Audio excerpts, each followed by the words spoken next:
gotta put that right there, you feel me? Yeah. What inspired y'all to rap? Man, let me go. What inspired you? Man, since 5th grade, one of my homies was rapping on the bus, and I was like, man, you know, just killing that verse. I'm 5th grade, 10 years old. So I was like, man, let me go ahead and write my own rap. So I wrote my own rap. It was cool. And I didn't perform it or nothing like that. But I did my first, I guess, recorded performance in 10th grade for a varsity freestyle for the basketball team. I was trash. I was garbage. I was like, man, I can't rap, bro. You know what? Let me just give up and let me just stick to something else. But now, freshman year came and one of my homeboys was rapping in the studio at the Tech Library. And I was like, you know what? Let me hop on there. You know, I was like, I haven't done this in a while, but I think I still got the talent, even though I doubted myself at times. I wrote that, did my thing, and from there, I was like, man, let me start taking this serious, you know? What about you, though? I would say for me, what inspired me to rap, honestly, was this guy right here. Because before that, I was just doing poetry. Like, I would write my own poetry, and it didn't rhyme or anything. It just my passion, my soul. And, like, I would sing a little bit, but I wasn't really into rapping like that. I was just, you know, like, cat in the hat, back in the mat, you know, like simple stuff, simple stuff like that. And then one day he read some of my poetry and he was just like, bro, if you can put that in a verse, that would be so sick. And then from there it just all started, just started building the snowball effect. And you apparently, so apparently. I mean, you know, I was real, like, I would say it was like freshman year, sophomore year. I was real cuffed up. You know, I was like deep in love with this one girl. You know, we still cool now though.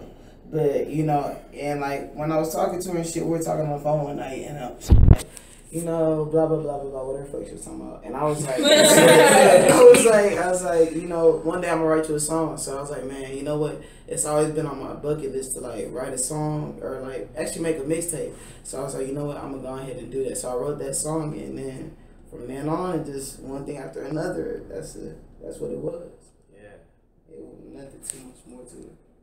Man, honestly, I don't think we even introduced ourselves. You know what I'm saying?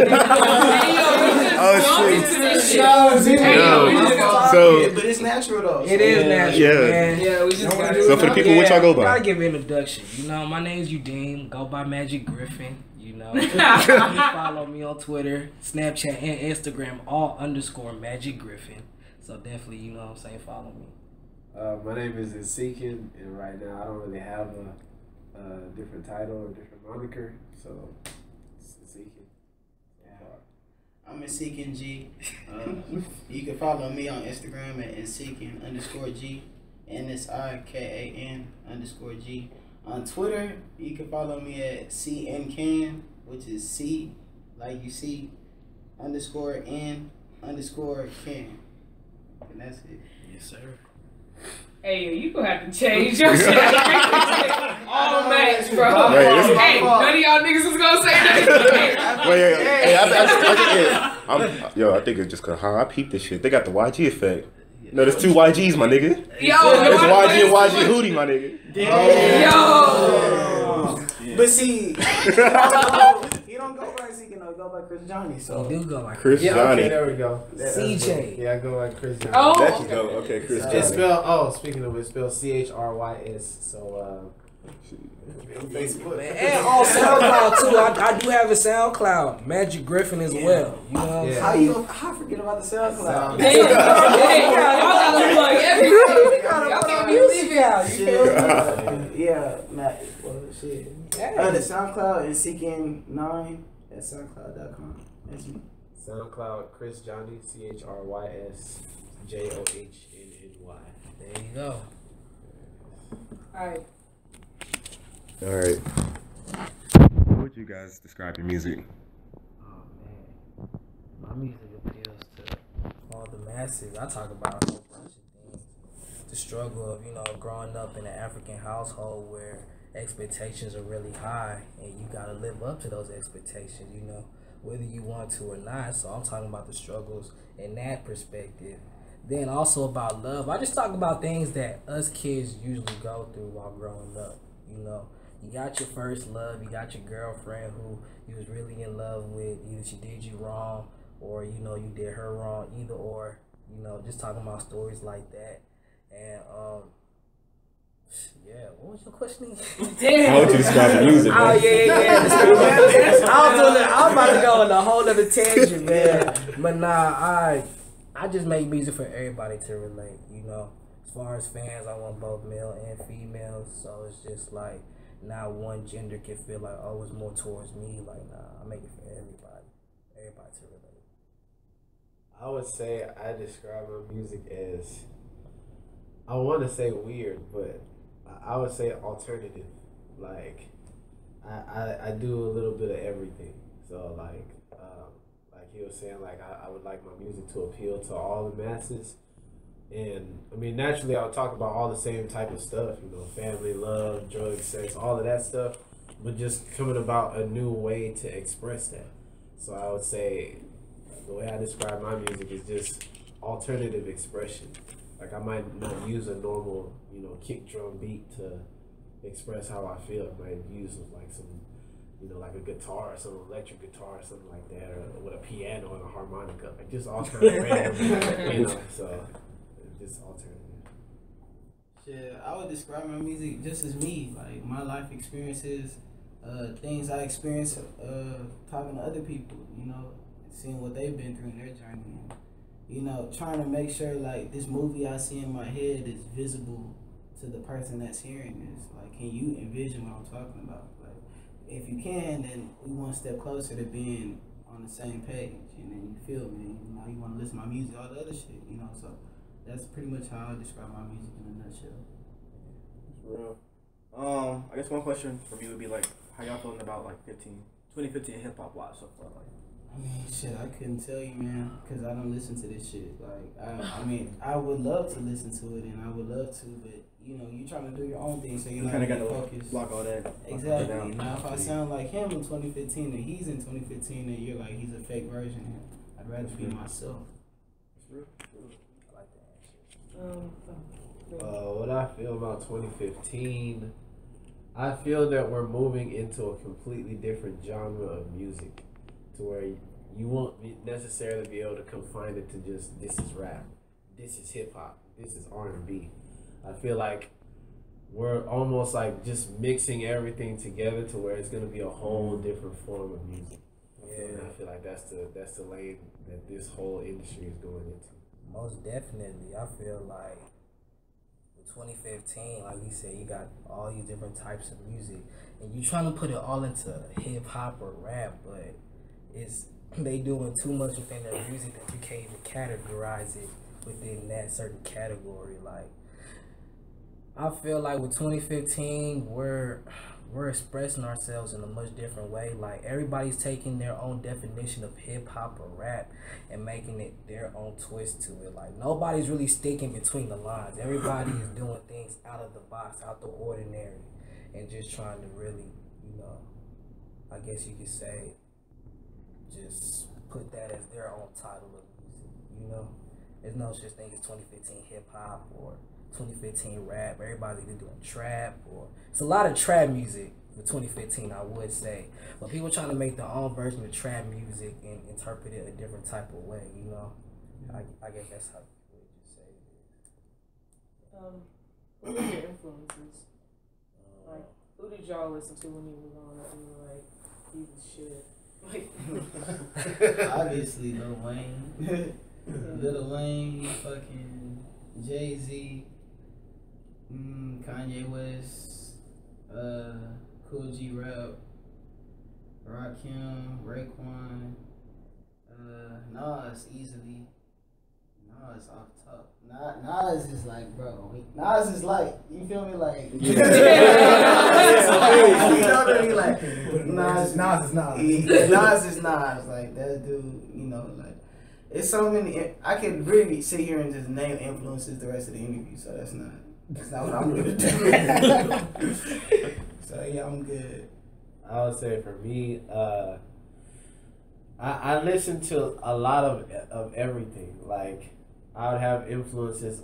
Rap wise, I would say it would be Kendrick Lamar, Drake, J. Cole, like the newer versions. But back then, I was really into Jay-Z. Like my sisters, that was like pretty much whatever my older sister would listen to, that's what I would listen to. It was like hand me down, but it was music. So it was like Jay-Z, Kanye West, like Late Registration, Graduate, all of that. Listen to all of that type of stuff.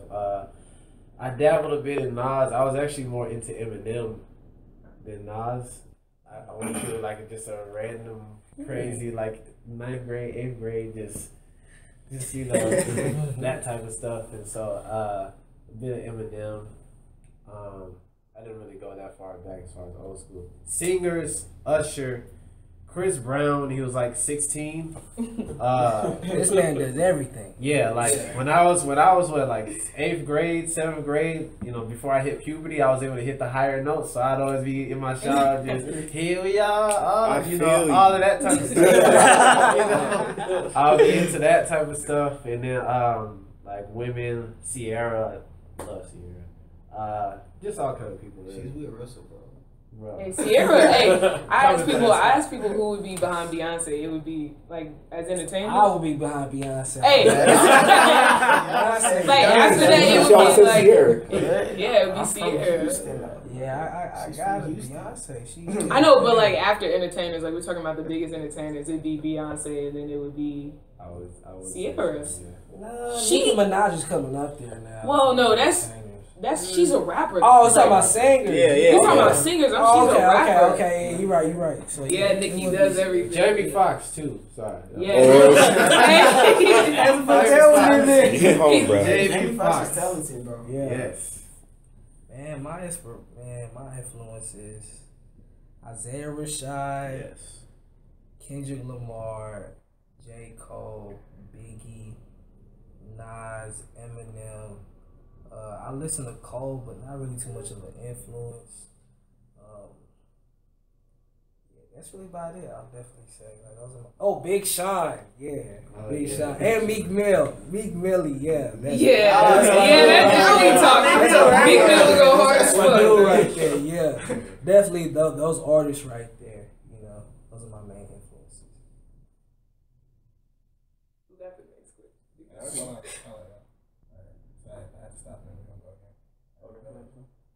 Hey, Jake, you go. Oh, okay. Action Bronson. Hey,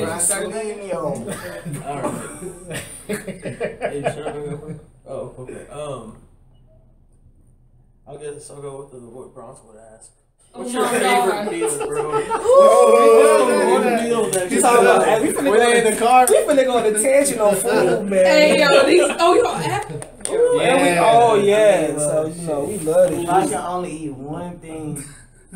One time, one thing. That's my last meal. I'm about to die type shit. The last supper. Shit.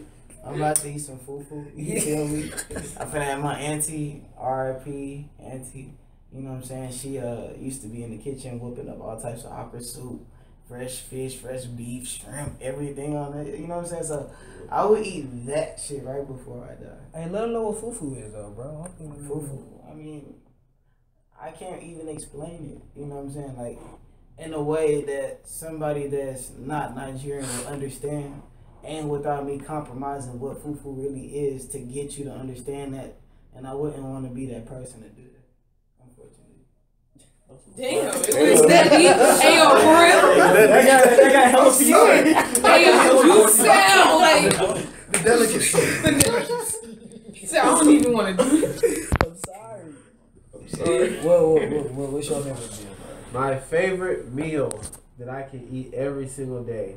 Okay, I have two. Basic cinnamon toast crunch. I can eat that for breakfast, lunch, dinner, snack, everything. Yes. Cinnamon toast, brunch, Off top. all of that. Then if I really wanted to like eat, like I need to gain weight, then I would probably eat plantain and eggs all day. Plantain, fried plantain. It's so the brown is just so plantain from my mom. Come on, man. Yeah, like it just tastes My dad's from Antigua, you know. We heavenly. Yes. So that would be. Your mom fufu is way better, bro. I want to eat fufu bro. too. That's like a fufu for me would be like a twice a week. I wouldn't exceed the limit of twice a week for fufu. So look, I'm gonna give you my Americanized foods. Off top, number one, the shrimp Alfredo. Boy. That is the best thing. Like that shit is Shrimp crack. Alfredo's good. That's crack for me right there. And as far as my African, like Nigerian foods, it gotta be rice and stew. Rice and stew with goat meat. I don't really like eat. I don't really eat chicken in my rice and stew. I eat goat meat. You know. And rice and stew is really just rice with tomato paste and a whole bunch of other seasonings and stuff. Whether you want to make it spicy or however you like it. You add different meats to it too. But where I'm from, yeah, we eat it with goat meat all the time. So that's number one. You know. Yeah. Man, thinking about that, I do want some rice and stew right now. I'm hungry right now, low-key. Man. Man, what? So good. Yeah, that's what I'm wrong with right Yeah. Good luck. So what about y'all though? What y'all like to eat, man? Shit. Actually, boy, so you can start first, man. What you want? Bro, You real close, my nigga. Hey, you real Right on close. him, you know what I'm saying? Hey, nah, for real, if I had to pick one meal, it'd probably be this thing we make called hot salad. Okay. It's a meal I ate a lot growing up, so it feels like home.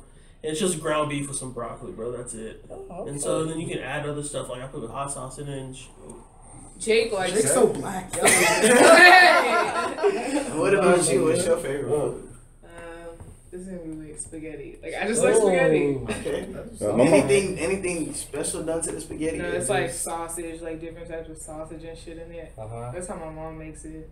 Or like beans, but you know, like black people beans. Y'all know what I'm saying? Like I know what you mean. Exactly. where they like, yeah, that. Yeah. Okay. What about you? One meal, huh? One meal, huh? You Let me got a gun to your head right now. You got Yo. one. Nigga, you gonna eat something. I'm gonna kill your ass. Okay. It'll be my mom's crab legs. Like, Crab legs. my mom's crab. She used to like date this dude from New Orleans, so she picked Yo, up the technique, Yeah. and so she can make some bomb crab legs. Crawfish try to be second. Yeah. She can make some bomb crawfish too. Crawfish or crab legs? Only one.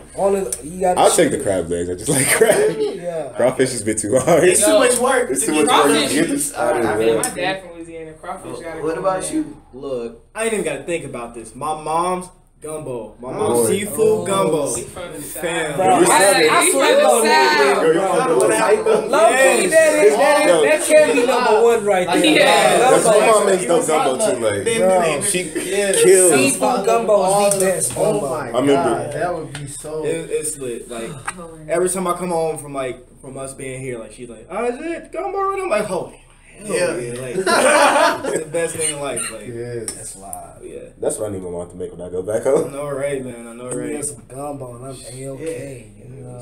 We high, we all Man, so we just discussing food now. Yeah, like are we discussing? But let's get back into it though. Like, so y'all did the cipher this year. What was that atmosphere like for y'all? Like when y'all were up there, like even before doing it after, like what was it like for y'all? Me? I mean, shit, you took the deep breath. I did. I would say before the cipher was just, it didn't feel like anything. Like honestly, I wasn't gonna do the cipher. I had no intention on being in it whatsoever. Not that I didn't feel any type of way or whatever. I didn't feel that it was something that would be for me. So naturally, like just within my own personal like feelings, I just felt like, you know, maybe if I was to do a cipher, I'll do it next year. Like let me build up on myself. Let me, you know, whatever. And so, because I'd never been in that type of a setting before. So before, you know, that was my mentality. Then once I prepared my mind to actually be in the cipher and go into the cipher,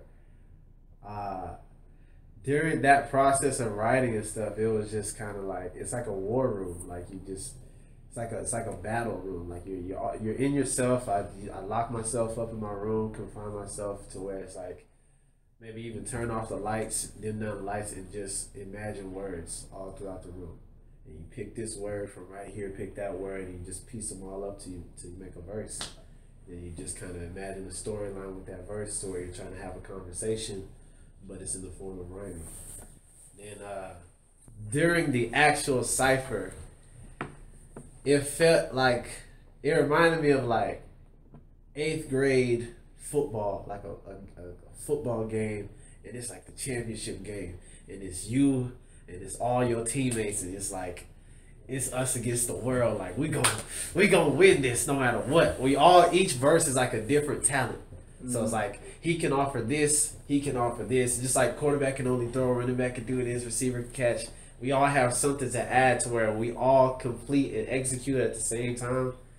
It's amazing. So that feeling was like surreal to me. Just everybody just circled up around you, just all zoomed in watching to see what you're gonna say. It's just like, yo, I got y'all. Like it's all competition. You know? Like the atmosphere is very competitive. Like, man, I fucks with you, I fucks with you, I fucks with you too. But it's like I gotta eat. It's survival of the fittest when going into that cipher. It's like for you to be a memorable verse, you gotta put in time and efforts. Just like how he said, you lock yourself in a box. Whatever that box is for you to be confined in, to make sure you give your best talent, you gotta lock yourself in there to make sure you come out on top.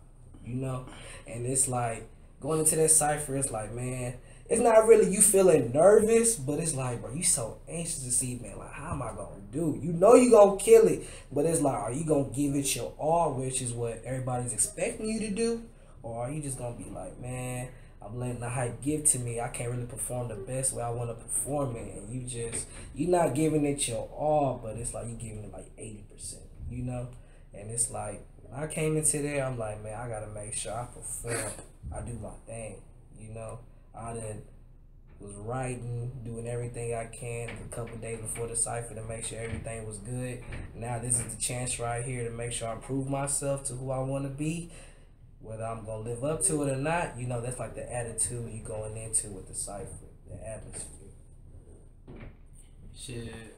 The way I was looking at the cipher, I was like, damn, like, I've written so many rhymes by myself, and like, just in my long time, it's like, now people get to actually hear me. So it's like, what do I use to represent me?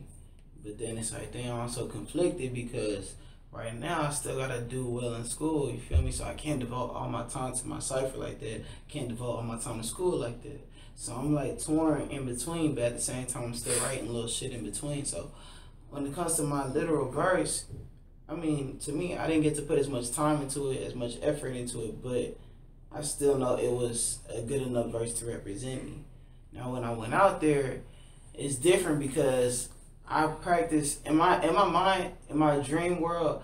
I did my cipher verse at least 250 times, like just to make sure that I understood how it was gonna go and I had mastered it. Like nobody's gonna beat me, type shit. I don't give a fuck. But in my head, in reality, I only rehearsed it about 52 times. So after like 52, like my whole mind was like, fuck, like, I can't hear this shit no more. Like, I need to stop. Like, my head hurts. I would just go to sleep. And I woke up the next morning, the whole vibe of the house was just, like, dark. You know what I'm saying? Like, everybody's just moving slow. I'm cooking some chicken in the fucking kitchen and shit. You know what I mean? Like, we just cooking this shit. You know what I'm saying? But everybody's just talking about it. I'm washing dishes. They washing dishes, too. We talk about the whole shit. Like, damn, like, we about to really do this shit. And I'm thinking in my head, like, man, this is my fucking moment. I don't give a fuck. So when I got out there, when I got to the cipher, the vibe of the whole shit was just like, everybody's kind of like in their own crew mingling and shit like that. But me, I'm goofy than a bitch. Because in my head, I know how many times I've rehearsed for this shit. I don't give a fuck. So once it actually came to actually doing this shit, it was like, you asking me to do it one time, but so far I've already done it 50 times. So it's like, just doing it one time, I just explode. I just went out there, I'm losing my voice, you can hear everything, but I really just don't give a fuck. Like, and it just over and over and over until it's the full take of it. So, I mean, I feel the whole overall vibe of the cipher was pretty competitive, but you know, it was only truly competitive amongst the select few. One thing I'll also say too is looking into the crowd, for me, it felt like it's a sea of people that they want to see you win, but at the same time, they're looking to see if you're going to fail. So it's just like that feeling of that like ambiguous feeling of, I got to make sure that these people really know like this is for me. This is what I do. Like, and so it's that feeling right there, just being torn to where it's like making all of that come into the middle, and then it's like let it all go out. It's like you kind of feel that pressure. It's like, Yeah. are you gonna rise up to the occasion, or are you gonna fail? You know, and it's crazy. There's not really no in between, because it's like either you do your best or you don't do your best. And you not doing your best, I mean, you kind of consider that failing, because it's like that's not what you was aiming for. You wasn't aiming to not do your best. You was aiming to do your best.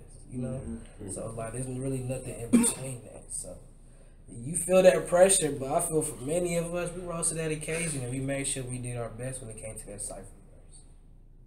Yeah, you could really feel that in the atmosphere. Like I remember when we got there, like everybody was like clicked up, like you said, they were just chilling. Yeah, We was us three. I was all together. Like in parts of the cipher, you would see us three just right there, just looking, just ready to see. Okay, he's spitting, he doing his thing. Okay, yeah. I remember in the video, cause you know we got the outtakes from Ferrante verse. I just see you just like chilling. I peeped all y'all though. Yeah, we just peeping y'all on the. I feel like it was a good thing though. Like our community, like I guess like the Black tech community, like we don't really like link up and do link up and do stuff like that. So it was like a good feeling, like to get everybody out and just like chill and just like this is our thing. Like I think I even saw like one of the teachers like around. Yo, he was just standing there.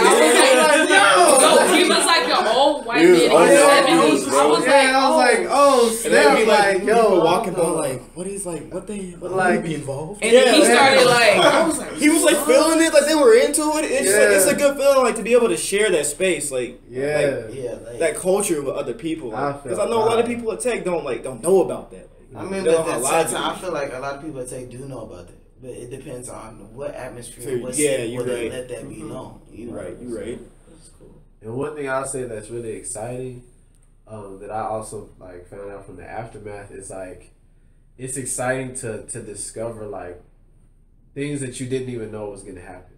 So like for example, like when we're coming into the verse, you know, we all three of us like spit our verses for each other. Like, you know, we all hear our stuff and we critique each other, so we build each other up.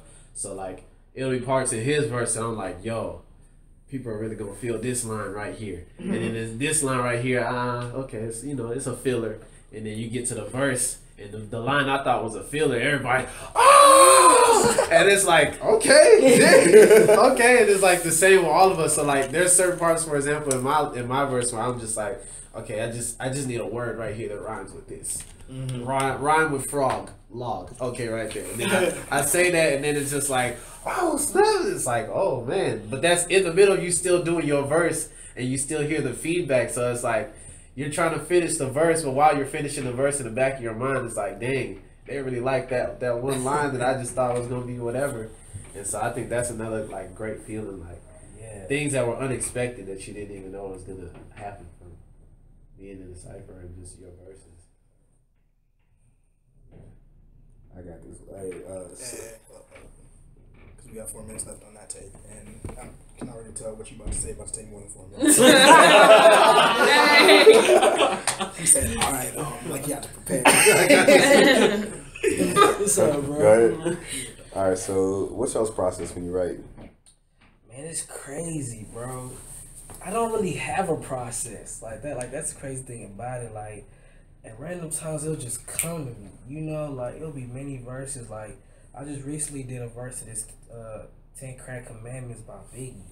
And like my process for writing that verse, I was like, man, I be thinking too much when I'm writing. You know, like let that shit just flow out. You know I can rap, so why am I, thinking twice about this certain line? Like I feel like, I may not be good. You know what I'm saying? So it's like I just cleared my mind. I'm like, bro, I got, I had to kind of boost myself up. Like, bro, you Magic Griffin, bro. So I started writing, and next thing you know, I feel like that verse I spit right there, definitely one of my top verses. So I don't really have no process, if I would have a process, it's just to remind myself who I really am and what I'm capable of doing, and just show the world that I'm capable of doing it. And that's what just gets me to write. I would say for me, my process varies a lot. It could be, it's like, I don't know. My process varies from anything that I can think of. Sometimes I might get in a writing funk for a while and like just have writer's block, and then all of a sudden I'm just watching the Cosby Show or something like that, and all of a sudden I think of my first line being like a doctor, something like that, and then I just start going like that. It just starts flowing. So for me, it's like the initial start is the hardest part of my process, like that first line. After I can get through that first line, and my mind just goes into the paper, and I'm able to just flow. Like sometimes, like I was saying earlier, I might just like be in my room, turn off the lights, listen to like some soul music, and just imagine words all throughout the room. And like as I'm envisioning each word, it's like, okay, I'll grab this word, put that on the paper, put this sentence, put that on the paper. Then also with my writing process, when it comes to rapping, the way I come up with my rhyme scheme is sound. So I might want one of my lines to sound a certain way, and then I'll put words into whatever that sound is to fit that sound.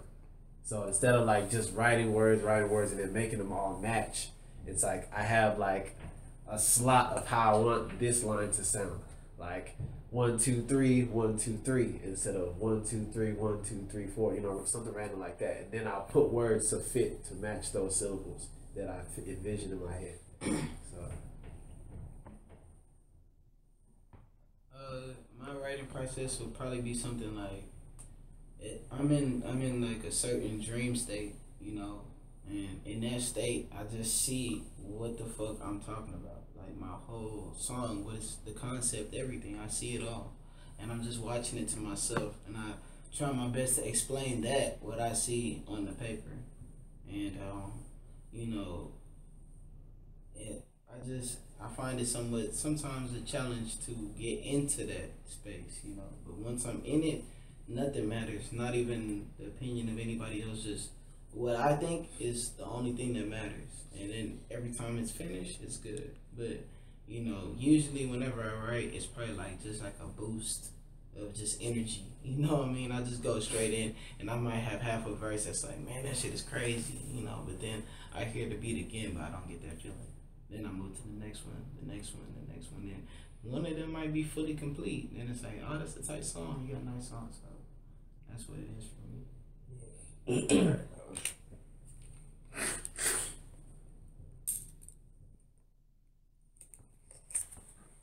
Alright, how was the conversation go? You just died on me. Really? But I was gonna say, like what he said off of conversations, I be also like, when it comes to conversation, like having conversations with people kind of help me determine what my topic is gonna be about, you know. And for the most part, it's like whenever I get, you know, under the influence or something, and we have like good ass conversations, that like those conversations kind of spark up what I want to write about. Yeah, it's weird. Like I gotta be under the influence of some of my best shit. You know? Hey, like, I know I look high as fuck on that video. I gotta be under the influence of some of my best shit. So, like conversations, sometimes even like you said, like having dreams and shit like that. It's a lot of things that go into my mind when trying to process a good verse. But then whenever I get brain dead, it's like, man, stop thinking too hard. Just flow freely. And then it'll catch itself. Sometimes I gotta write a line, say that line over again, be like, you know what? Maybe this word would sound better, or maybe me saying it this way, or this phrase would sound better, and I'll replace that phrase to make it flow even much more smoother. You know? To piggyback off of that, I would say something similar to being under the influence, but not the same thing, but more under an emotion. Like if my best stuff that I write, in my opinion, comes when I'm under a severe emotion. Like if I'm extremely happy, I can write some lives, you know, something great. If I'm really, really sad about something just got me depressed, like that's when my best stuff comes out. But if I'm just, you know, naturally just cool, chilling, just woke up this morning feeling okay, and it's like I have to find inspiration to write something. Yeah, I have to dig in from somewhere else. So it might come from anywhere. I might be just looking at a picture or something, and I just find a word. Yeah. And so yeah. I mean, my inspiration 99% of the time will probably come from a beat. Like that's the only thing. It's like I don't know, it's something up with all these producers as of lately. Like they don't have any passion for it. They don't care about it. They just want to do it so they can say, all right, lease my beat for $65, lease my beat for $40 or whatever. You know, shit like that. You know, they don't put any time into it. So it's like when I hear shit like that, I'm nowhere near inspired. You know, but if I can tell that you really made that beat out of whatever you made it from, then it sparks. It ignites something in me. You know what I'm saying? To write something to it. And, you know, it's so much trash that you gotta filter out before you get to the real shit.